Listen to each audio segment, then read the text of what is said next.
Stop 14, Prairie Grove Church. You were at the site of the Prairie Grove Church, which served as Confederate headquarters for General Thomas C. Hindman during the battle. Afterwards, it was a Confederate hospital. The fighting at Prairie Grove resulted in about 2,700 killed, wounded, or missing soldiers on both sides in that one day. A number of witnesses recorded the aftermath of the conflict. Noble L. Prentice wrote in 1889 that, "The next day we went to the fields and saw the burial detail putting the dead in trenches. The piles of dead where Blocker's Arkansas battery was fought over near the boarding house were frightful. The ground was muddy with blood. 2 or 3 crying women were moving among the throngs of men. Down on the slope between the orchard and the spring, you could have walked a long way on dead bodies." Reverend William Baxter, president of Arkansas College in Fayetteville, recalled, "The ambulances, with their mangled and bleeding freight, began to arrive, and groans of agony extorted by every inequality of the road over which they passed were heard. Many of the slightly wounded, supported by a friendly stick or the stout arm of a friend, began to come in, and ere long the town of Fayetteville was one vast hospital. As soon as they began to arrive, I went to the female seminary, one of the receptacles of the wounded.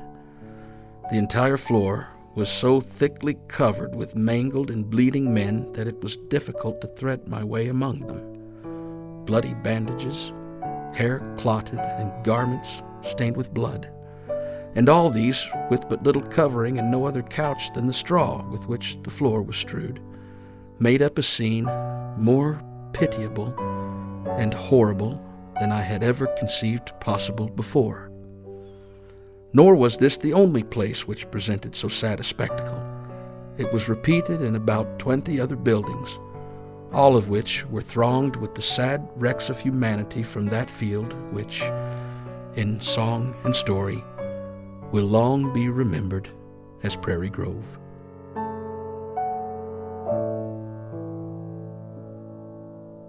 The Battle of Prairie Grove, Arkansas, on December 7, 1862, was one of the bloodiest in Arkansas history.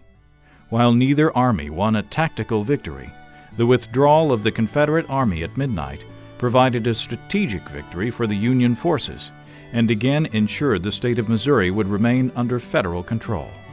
Northwest Arkansas became a part of the no man's land stretching across southern Missouri and northern Arkansas, where large armies no longer marched, and lawless bushwhackers and jayhawkers made raids and destroyed much of what was left in the region until peace finally came in 1865.